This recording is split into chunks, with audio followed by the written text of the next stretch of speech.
नमस्कार, कैसे हैं आप लोग। उम्मीद करता हूं कि आप अच्छे होंगे। तो अभी चाणक्य कोचिंग इंस्टीट्यूट सोनीपत ने एक नई पहल की है कि बच्चों को शिक्षण के प्रति कैसे अवेयर किया जाए, ज़्यादा से ज़्यादा सिलेक्शन उनके कैसे हों। तो इसी कड़ी में हम एक चीज़ देखें कि जो बच्चे हैं टीचिंग की तैयारी तो करते हैं, पर एक सही दिशा ना मिलना, अच्छे टीचर ना मिलना, अच्छा प्लेटफॉर्म ना मिलना, तो उसके कारण बच्चे जो है भटकते रहते हैं। वो किसी के पास भी चले जाते हैं, कोई भी कोर्स बेचना स्टार्ट कर देता है और वहाँ उनको एक proper quality education, quality material या विषय की समझ नहीं मिल पाती। हालांकि वहाँ पर उनको 2000, 4000, 5000 रुपये में कोर्स ज़रूर मिल जाता है, परंतु उनके जो डाउट्स हैं वो यूं के यूं रह जाते हैं, क्योंकि जब सामने वाले को समझ नहीं होगी तो फिर वो किस तरह से बच्चों की जो आपका जिज्ञासा है उसको शांत कर पाएगा, उनके क्वेश्चन हैं उनको कैसे जो है आपका वो ले पाएगा, उनकी जो प्रॉब्लम्स हैं, चैलेंजेस उनको कैसे सोल्व कर पाएगा। तो इसी कड़ी में हमने पहले इंटरव्यू लिए, उसमें भी आपका देखा होगा कि जो टीचर यूपीएससी के इंटरव्यू कंडक्ट कराते हैं उनको आपका तैयार किया, उनसे बातचीत की, तो टीचरों ने इंटरव्यू कंडक्ट कराए और आज आपके सामने परिणाम है कि आपका लगभग 80 के आसपास बच्चे जो हैं आपका यहाँ से सिलेक्ट हो चुके हैं और इंटरव्यू में बड़े अच्छे नंबर आते हैं। बहुत सारे बच्चे जिनके मेंस में नंबर कम थे, हालांकि वो सिलेक्शन से आपका वंचित ज़रूर रह गए, परंतु इंटरव्यू में उनको 8 से 9 के बीच में नंबर मिले बहुत सारे बच्चों को जो वंचित रह गए। तो कोई दिक्कत नहीं है, उनको भी एक आपका चांस फिर मिलेगा असिस्टेंट प्रोफेसर में और वो अपने आप को तैयार करें। तो इसी कड़ी में हम देखेंगे कि हिस्ट्री विषय में आपको कैसे प्रिपरेशन करनी चाहिए। हिस्ट्री को लेकर के भी आप देखते हैं कि बहुत सारे आपका एग्ज़ाम है, जैसे पीजीटी है, आपका असिस्टेंट प्रोफेसर है, या फिर आपका जैसे यूपी आपका टीचर का जो टेस्ट होता है वो है, उसके अलावा राजस्थान है, या फिर आपका दिल्ली है। वहाँ भी अगर आप टीजीटी की बातचीत करें तो हिस्ट्री का जो एरिया है वो बहुत ज़्यादा रहता है, तो उन एग्ज़ाम में भी हिस्ट्री काम आएगी। या जनरल जो पेपर होते हैं वहाँ पर भी हिस्ट्री बहुत काम आती है। फिर एचपीएससी जो आपका एचसीएस का एग्ज़ाम लेता है वहाँ एक ऑप्शनल होता है और प्रारंभिक परीक्षा में भी हिस्ट्री काम आती है।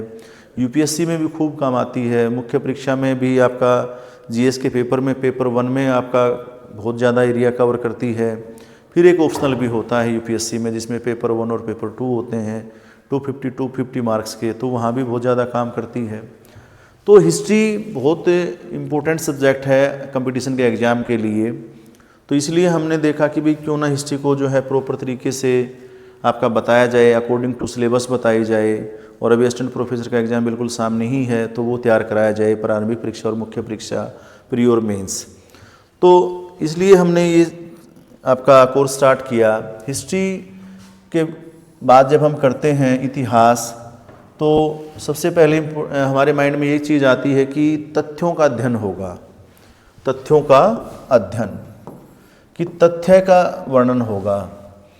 जैसे फादर ऑफ हिस्ट्री हेरोडोटस की हम बातचीत करते हैं तो उन्होंने सबसे पहले तथ्यों को ही लिखना स्टार्ट किया था, और तथ्यों को लिखना स्टार्ट किया था तो उनको इतिहास का पिता कहा जाता है। और तथ्य ही लोगों के माइंड में एक चीज़ आ गई कि इतिहास में तो डेट रटनी होती हैं, इतिहास में तो राजाओं के या उनके दरबार में रहने वाले लोगों के, दरबारी कवियों के या पुस्तकों के लेखकों के नाम को रटना होता है, समझ नहीं होती। जबकि कोई भी विषय जो होता है ऐसा नहीं होता कि उसको केवल रटना होता है कि फैक्ट है रट लिए। तथ्य हर विषय में होते हैं। तथ्य अगर हर विषय में तो नेचुरल सी बात है, फिर तो हम ये कह सकते हैं कि हर विषय को रटना होगा। कोई भी कंसेप्ट आप दे रहे हैं उसके सपोर्ट में फैक्ट चाहिए, बस इतना सा काम होता है। तो जब हम कोई भी आपका कंसेप्ट दे रहे हैं उसके सपोर्ट में फैक्ट तो हमें हर विषय में लिखना होता है। यूं ही हवा में कोई बातें नहीं हो सकती। तो ये इतनी मांग तो इतिहास में भी है।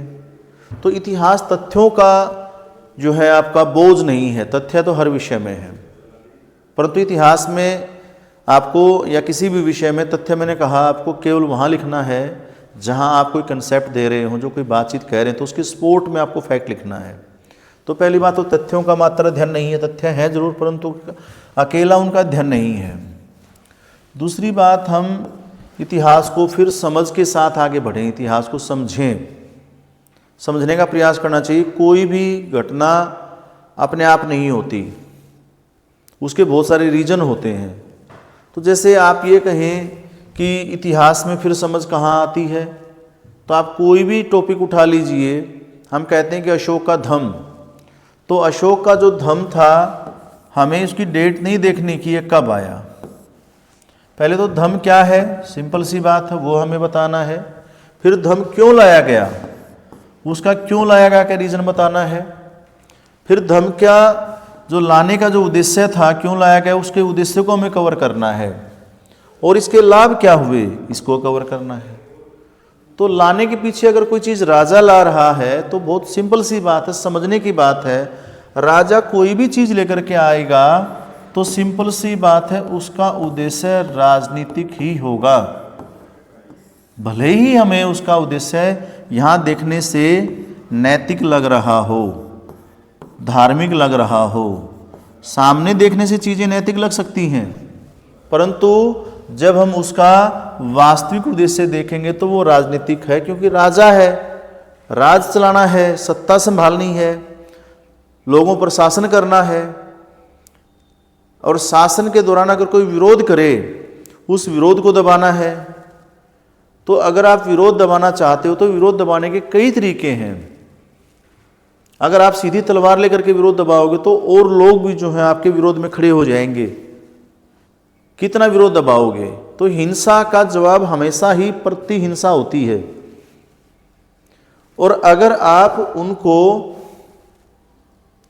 ये दिखाओ कि राजा तुम्हारी कितनी परवाह कर रहा है, तुम्हारा कल्याण करना चाहता है, तुम्हारा भला करना चाहता है, तो अगर कोई विरोध की आवाज उठी भी तो वही प्रजा के बीच से ही उस विरोध की आवाज को दबा दिया जाएगा कि ये तो हमारा भला करने आए हैं, तुम क्यों इनका विरोध कर रहे हो। तो ये आपको एक समझ है, इतना सा हमें देखना है। फिर उसके आप अपने पॉइंट ऑफ व्यू से जब इतिहास पढ़ रहे हो तो आप उसके और भी उद्देश्य देख सकते हैं कि इसका धार्मिक उद्देश्य क्या हो सकता है, सांस्कृतिक उद्देश्य भी कुछ होगा। तो आप अगर एक चीज और देखें, समझने की बातचीत करें, तो अशोक जो है आपका, हम एक रट्टा मारते रहते हैं कि अशोक ने जो है आपका बहुलिपि और बहुभाषी अभिलेख चलाए। तो हमने ये देखने की कोशिश करते हैं कि किस दिशा में चलाए, बहुभाषी बहुलिपि। तो हमने देखा कि भाई सिंपल सी बात है कि वो पश्चिमोत्तर साइड में चला गया, दूर दराज के एरिया में।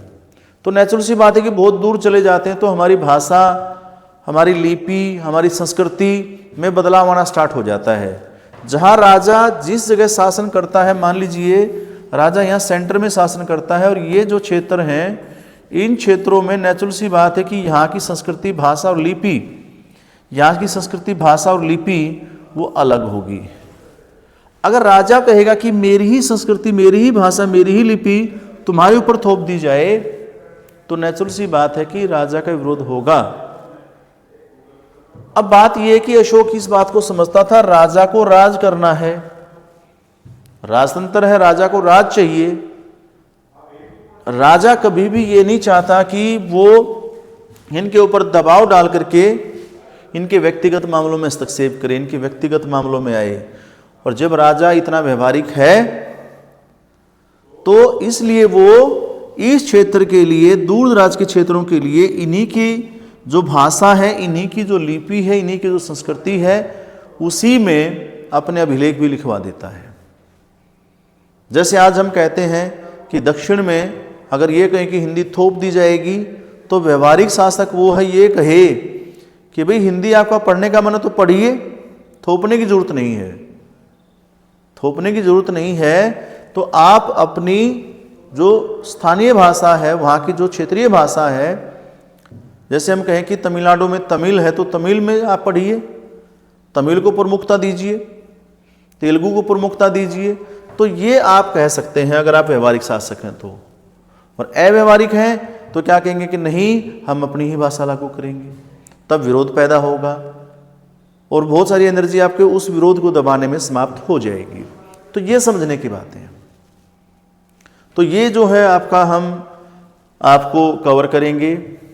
बाकी सारा एरिया, चाहे एंशिएंट हो, चाहे मेडिवल हो, चाहे आपका मॉडर्न हो, तो ये सारा एरिया आपका कवर होगा, सारी चीज़ें समझाई जाएंगी। इसमें आपको प्रॉपर आपका प्रीलिम्स, जिसको हम आपका पहला पेपर कहते हैं, स्क्रीनिंग जिसको हम कहते हैं, वो उसको तैयार कराएंगे। उसके बाद में आपको मुख्य परीक्षा की तैयारी कराई जाएगी, साथ साथ में दोनों पेपर साथ में लेकर के चलेंगे। टेस्ट आपको जो है क्वेश्चन जो भी पढ़ाया जाएगा उसके साथ क्वेश्चन दिए जाएंगे। प्रत्येक चैप्टर से जो संभावित क्वेश्चन हो सकते हैं प्रारंभिक और मुख्य परीक्षा के, वो सारे कराए जाएंगे कि 7-8 क्वेश्चन मान लीजिए हम मुख्य परीक्षा के करा दें, फिर 20-30-50% जितने भी हो सकते हैं आपका वो चैप्टर के करा दें, तो वो आपको कराए जाएंगे। फिर आप उसको जो है आपका थ्रू व्हाट्सएप आप उसको भेज सकते हैं, आपके क्वेश्चन चेक होंगे, डिस्कस किया जाएगा कि कहाँ पर आपको कितने और सुधार की आवश्यकता है, आप कैसा लिख रहे हैं। तो उसके हिसाब से जो है अगर आप ऐसा लिखें, रोज़ प्रैक्टिस करेंगे, तो मेरा मानना है कि भाई कोई टीचर का एग्ज़ाम, चाहे वो आपका हरियाणा का हो, चाहे आपका वो सेंटर का KVS NVS का हो, चाहे दिल्ली का DSSB हो, चाहे यूपी का हो, आपका यूपी का जो है टीचर का जिसमें हम कहेंगे कि माध्यमिक शिक्षा आयोग है वो, जिसको हम TGT एग्ज़ाम कह सकते हैं, और फिर PGT जिसको कहेंगे कि भाई आपका जहाँ मुख्य परीक्षा और प्रारंभिक मुख्य परीक्षा 2 प्रकार की होती हैं, तो वो हो, तो वो सारे के सारे एग्ज़ाम आपका राजस्थान का हो, आप इजीली क्रैक कर पाएंगे, बहुत इजीली। मतलब चाहे चंडीगढ़ का हो तो आप वो पेपर बहुत आराम से हिस्ट्री का पास कर पाएंगे। अभी हम कोशिश यही कर रहे हैं कि असिस्टेंट प्रोफेसर को पूरी तरह से टारगेट किया जाए, बाकी एग्ज़ाम को भी साथ लेके चला जाए। तो हिस्ट्री के लिए आप जुड़ सकते हैं और इसके लिए आप जो है कोचिंग को कॉल भी कर सकते हैं चाणक्य को। और इसके साथ साथ में जो है आपका इकोनॉमिक्स का इंटरव्यू का एक हम बैच भी स्टार्ट कर रहे हैं। वो बैच आपका जो है जैसे कि आपको पता ही है, पहले भी हमारा जो सफलता का रेशो हो काफ़ी अच्छा रहा है, इंटरव्यू में नंबर काफ़ी अच्छे आ रहे हैं बच्चों के, जब हम उनको प्रिपेयर करके भेज रहे हैं। तो आप भी सिलेक्शन लीजिए, हमसे जुड़िए। और सरकार की जो मुहिम है बिना पर्ची बिना खर्ची, जो हमारे नायब मुख्यमंत्री हैं नायब सिंह जी, आदरणीय नायब सिंह जी सैनी जी, तो उनके जो आपका विज़न है उसको साकार कीजिए। और उसके साथ साथ में जो है इकोनॉमिक्स के इंटरव्यू के साथ साथ में हमारी जो ऐप है उसको डाउनलोड कीजिए। और कोई क्वेरीज़ हैं, कुछ भी प्रकार की कुछ पूछना है तो आपको पूछिए, इस नंबर पे कॉल कीजिए 9996406888। तो इस पर आप कॉल कर सकते हैं और चाणक्य कोचिंग इंस्टीट्यूट की ऐप जो है आपका वो सोनीपत की ऐप डाउनलोड कर सकते हैं। आपको हम लिंक भी दे देंगे। और बाकी जो इंस्टा है, फेसबुक है, व्हाट्सएप है या फिर ट्विटर है या यूट्यूब है, इस पर भी आप कोचिंग को फॉलो कर सकते हैं। और आपको जो डेली नोटिफिकेशन है यूट्यूब पर वो भी आपको मिल सकते हैं। आप उसके लिए हमारा चैनल जो है आपका सब्सक्राइब कर लीजिए चाणक्य के नाम से। सोनीपत चाणक्य आपका ये जो ऐप है वही उसी नाम से जो है आपका कोचिंग सेंटर है EDU चाणक्य। तो जैसे ही आपको हम बैच स्टार्ट करेंगे उससे पहले इन्फॉर्मेशन देंगे। और जल्द ही बैच स्टार्ट होने वाला है, और केवल हिस्ट्री का ही नहीं बाकी और भी विषय का।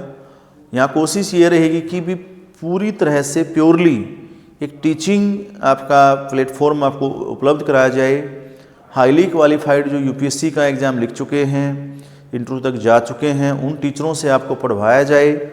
ये नहीं कि भाई आपका जिसने खुद कोई एग्ज़ाम क्लियर किया ही नहीं, जिसको कुछ भी समझ नहीं है, 4 प्रश्न आए और उस पर लिख दे और आपको डिस्कस करता रहे, तो वो कुछ नहीं है। मतलब प्योर एकदम से आपको क्वालिटी एजुकेशन, आपका सिलेक्शन ज़रूरी है, आपका जो टाइम है वो बहुत ज़रूरी है, अच्छी गाइडेंस आपको होनी चाहिए। इसलिए कि आप ये ना सोचें कि 1000 रुपये कम मिल रहे हैं यहाँ पे ही कोर्स ले लेता हूँ, क्योंकि टाइम जो बीत गया वो बार बार है आपका वो आएगा नहीं। टाइम बीता हुआ पैसा तो कोई इशू नहीं, 5000 चले गए, 5 भी आ जाएंगे, फिर अगले 5 आ जाएंगे।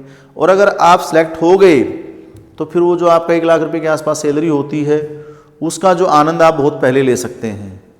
नहीं तो आप कहीं भी जाएंगे 2000 5000 में कोर्स कोई आपको देगा कि ये 5000 में नेट का कोर्स दे दिया ये 2000 में XYZ का कोर्स दे दिया तो फिर वो क्वालिटी भी वैसी ही रहेगी और टीचर भी फिर वैसे ही रहेंगे कि कोई कुछ भी कर रहा है तो आपको पढ़ा दे रहा है। ऐसा नहीं है, आप जानिए कि आपके लिए ज़रूरी क्या है, तो उसके लिए आप जुड़िए और आप आइए और हमसे जुड़िए। मतलब थैंक यू, नमस्कार।